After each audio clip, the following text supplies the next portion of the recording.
28-year-old is in custody, and this is just the latest in his legal troubles. He's scheduled to appear in a Baltimore Circuit Court. Gervonta Davis walked out earlier today. That's after a judge gave him a $1,000 bond. Davis was scheduled to headline a boxing match next week in Washington, D.C. It's unknown if that's going to happen. Why you retiring? Trash. What changed? What made you trash? God. Gervonta Davis's career is ended following a startling slide. Once a dominant force in boxing, his current controversy or setback has marked the end. Fans are upset, and his future appears unclear. Davis wrecked his career by announcing retirement at such a young age. Supporters are stunned, wondering why he'd walk away in his prime with so much potential left. His decision leaves many questions. 25 is at the next year. I'm out of it. After our second fight. You're out of it? Yeah. Care to elaborate on that? Out of the sport. After our second fight. Nah, no, I'm gonna win, bro. Nah, I could tell you my fights. Gervonta Davis, known as Tank, embarked on his professional boxing journey on February 22, 2013. At the tender age of 18, his debut fight against Daisy Williams at the D.C. Armory in Washington, D.C., and ended in a first-round knockout victory, signaling the arrival of a promising new talent in the boxing arena. Give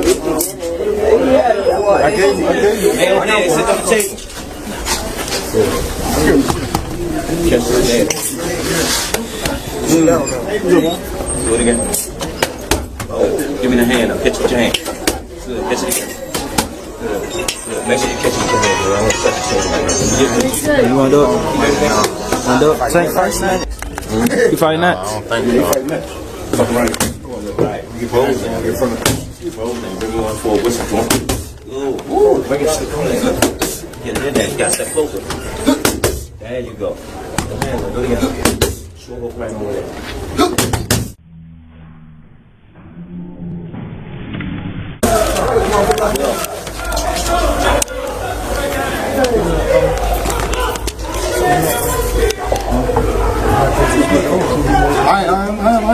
To fully devote to his boxing dreams, Davis made the difficult decision to drop out of school. Recognizing the significance of education, he eventually achieved his GED, displaying his dedication not only to the sport, but also to personal growth and development. I went back to school.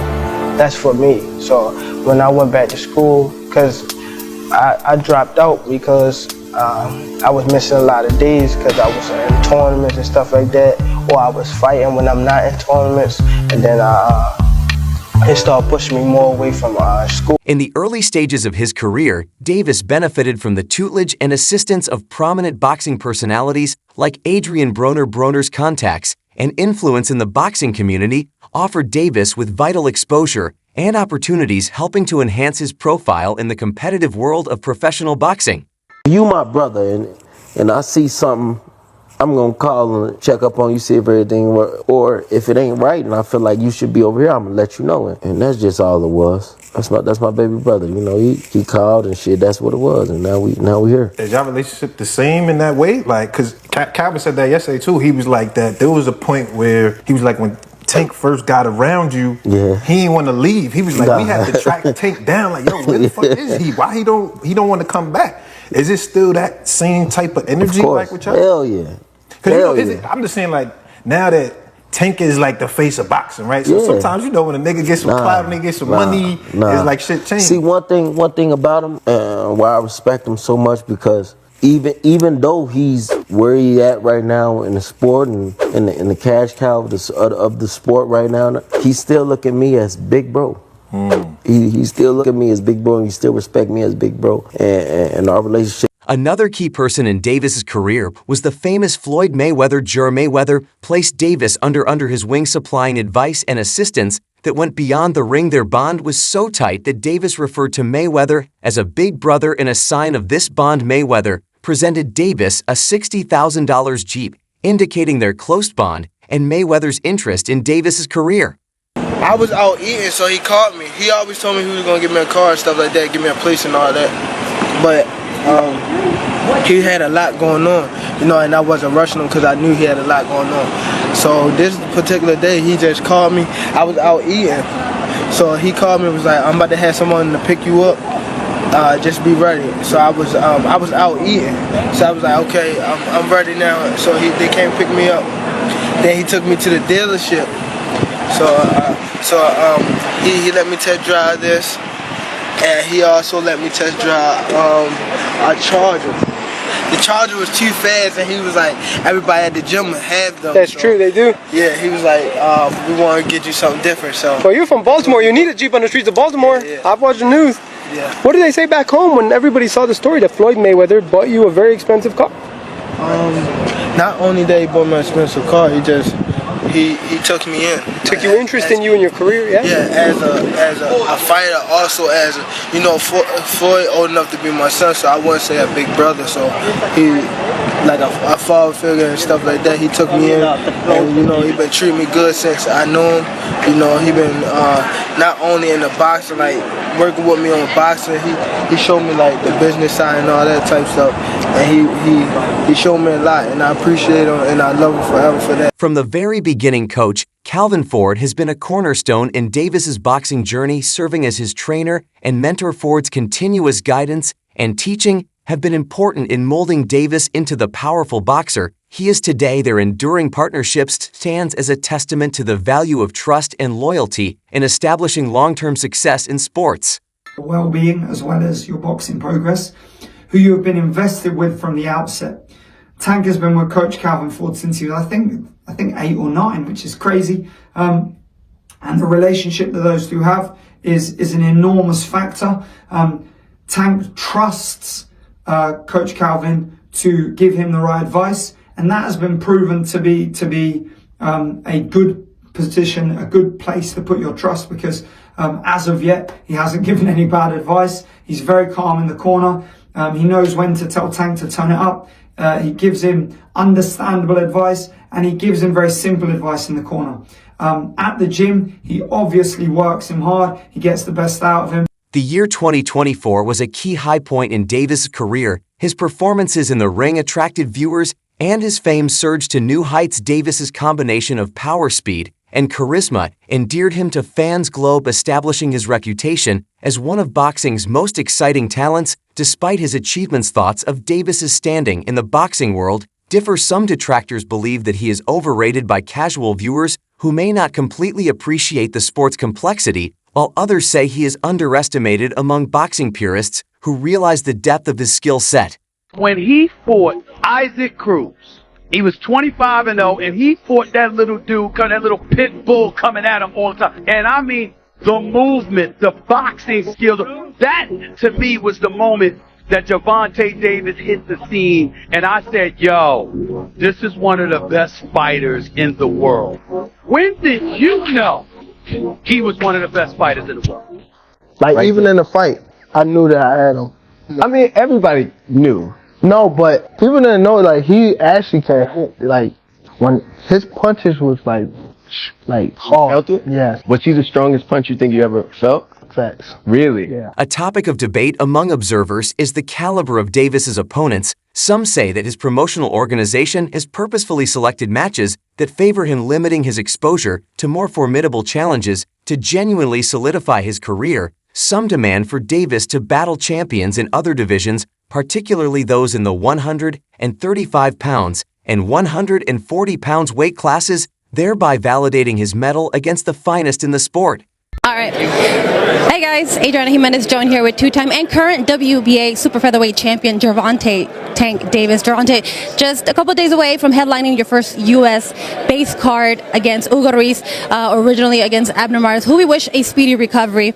How excited are you to get inside the ring and give us a great show? I'm very excited, just to be back, just to be back in the ring, give my fans a great show, even the fans all over a great show that's turning in on Showtime. I believe that I will have a great performance. I don't think I have a lot of ring rush, but hopefully Hugo can come in you know, living up to his word, and I live up to my word, and we give on a great show. We know that Hugo's been pretty vocal saying that he wants that knockout, that he wants to knock you out. But we know that you're very confident in what you bring. What kind of fight can we expect? Action-packed fight. Off of what he's saying, he's saying that he coming in to knock me out, so he have to bring action, to do that. So I'm ready. Training camp been going great. Davis's interactions with fans and the media have also come under fire. His usage of enthusiastic, sometimes contentious language while discussing past battles ERS has been characterized as fanboy behavior by some observers.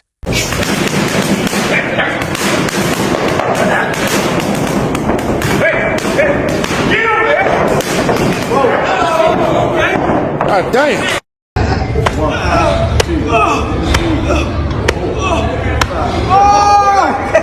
As here in an interview, Gervonta "Tank" Davis confidently criticized Frank Martin's skills, pointing out flaws in his defense offense and overall technique. He dismissed Martin's power, saying it wasn't anything special. Tank argued that Martin lacks proper defensive movement, highlighting that he never truly slips punches, but instead backs away and moves around without solid technique. For sure. Do you think that's going to be your hardest fight? Hell no. Nah? Wow. Because he a good boxer, nigga. Like, that's when I look at y'all two as the best in the division. How? Show me something that he did spectacular. Show me something that he did outrageous. Show me. Right. His power not outrageous. Okay. What defense? You think he got defense? He just jumped back. You never see him slip no punch. You never see him slip no punch. Go look at it. You see him back up from a lot of people. Back up, move around. He don't got no technique. And his offense is the same thing. If go look at his fights. So you feel like that's him on easy game, work? Yeah, hold on, but you feel like it's easy work though. You like, come on, bro. Yeah. Bro, I touched him with 16-ounce gloves on, and he ran. Imagine if I hit him with 8 ounces. The guy is here too. Who? What guy? The one that was there? No, the one that he sparred. Oh, I mean the one that he fought. Oh, Edwin. Yeah, you seen him? Yeah, I seen Edwin. Yeah, I saw Edwin in here. Tell him rematch that guy. Now, if he beat him, then there you go. We can get it on him. Okay. I guarantee he won't fight that guy again. Oh, Edwin. Yeah, I guarantee. Okay. All right. Listen, I thought one of the other things that was interesting, them 6 or 7 fights, I saw the dude Turkey Al-Sheikh. He's one of them guys now. He's doing different stuff in boxing. You know the Turkish dude that put in the Saudi Arabian cars, and he said, "Yo, Tank, come over here." He was like, "Yo, you need to send 2 Ferraris before I even." Following his victory over Frank Martin, Davis confidently called out esteemed fighters like Vasyl Lomachenko and Shakur Stevenson, declaring his desire to face them. All this assertiveness reflects his pride in his abilities and his eagerness to take on top-tier competition, signaling his intent to further establish his dominance in the boxing world. When he fought Isaac Cruz, he was 25-0, and he fought that little dude, that little pit bull coming at him all the time. And I mean, the movement, the boxing skills, that to me was the moment that Gervonta Davis hit the scene, and I said, yo, this is one of the best fighters in the world. When did you know he was one of the best fighters in the world? Like, right even there. In the fight, I knew that I had him. I mean, everybody knew. No, but people didn't know, like, he actually can hit, like, when his punches was, like hard. You felt it? Yes. Was he the strongest punch you think you ever felt? Facts. Really? Yeah. Alongside Davis's amazing successes and rising fame, he has also met the attendant hurdles of success. The heightened scrutiny, criticism, and pressure that come with being in the spotlight have presented new stressors, testing his resilience and ability to negotiate the complexity of a high-profile profession. The best ones out there is what they don't know, gets less respect for it, but one of the best ones out there. Now his mouth a little different, you know what I'm saying? He's a different kind of character when it comes to the mouth. Yeah. Because that's where he's from. But he's really one of the pound the best ones of the crew. And I'm gonna tell you why he's the best one of the crew, to me. He can punch, but he also can box. You understand me? Some that can box can't punch. Some that can punch can't box. He can box, he can punch, he can move laterally, he can do it left side, right side, he can do whatever he needs to do as a southpaw to get the job done. And that's saying a lot, because not many guys can do that today. As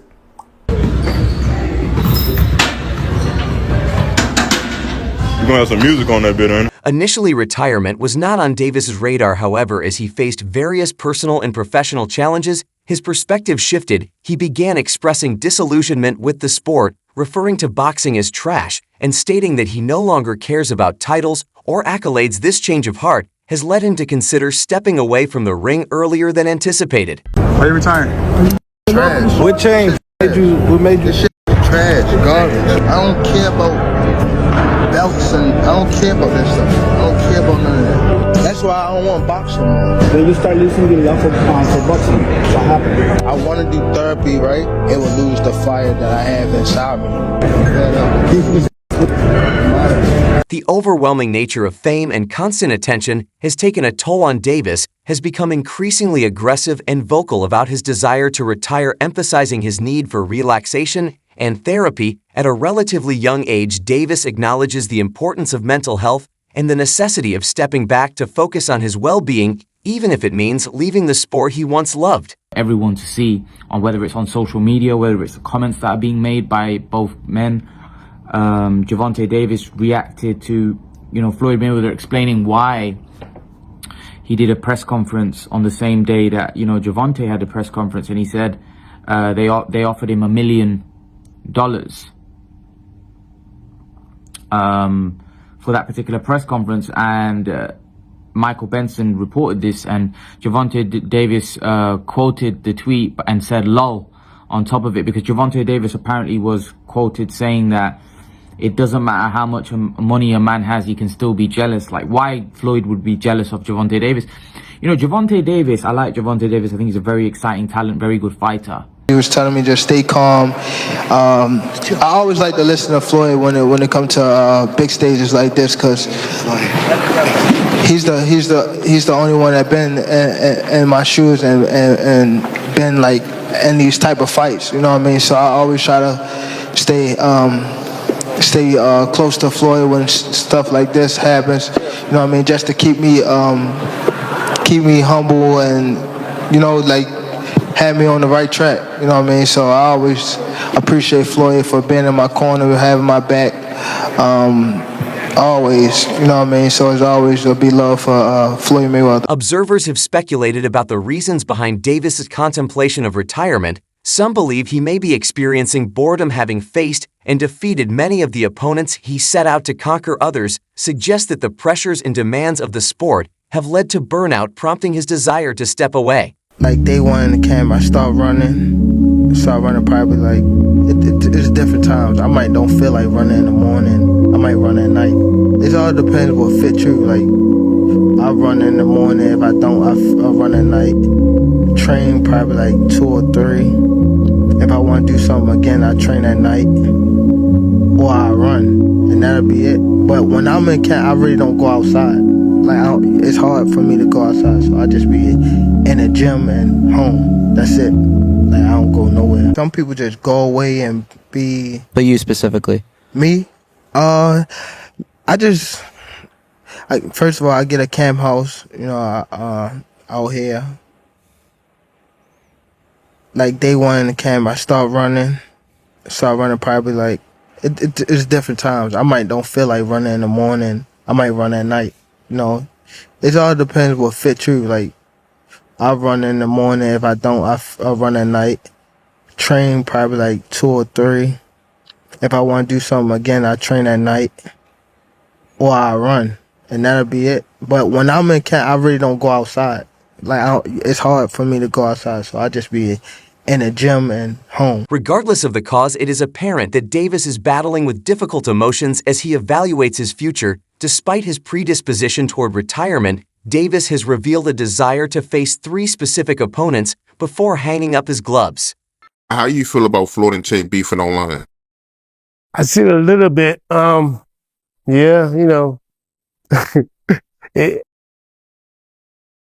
I like both guys, so it's like, I know Gervonta has his issues with Floyd, and Floyd has a big ego where he wants to be the man on top, and Gervonta's trying to get on top, but it seems like he has to get from under Floyd because Floyd's a big man. You know what I'm saying? And it's kind of hard. it kind of reminds me of me and my son. Like I kind of like got myself away and let him do his own thing and let him have his own glory, his own, his own glory, his own life. You know what I'm saying? So me being there all the time will shadow over all this stuff. Sometimes, not intentionally. I'm not doing it intentionally. I'm not trying to be like I don't care about the Eagles. I want him to be the best, but me being too close to him all the time takes away a little bit of his shadow, a little bit of his shine. So I need to be, I'm still going to tell him everything he needs to know. I'll get in the ring with him, spar with him, do all kind of stuff. But he has his own coach. He has his own manager. He has his own team. He has his own family. He has his own, his own stuff. While he has not officially named these fighters, fans and experts assume that he seeks to secure his legacy by taking. What do you think is the minimum weight of someone that could beat you in a fight? Minimum weight? Yeah. Say someone's like 250. Yeah, probably like, 250, 220 or some shit like that. With no experience? Yes, sir. Someone with no experience? Yeah. Yeah. No, hell no. They gotta have experience to beat me. No, but like a 300 guy, no experience. You think I'm whooping that ass. I'm whooping that ass. Love You My Viewers complete this all video watch.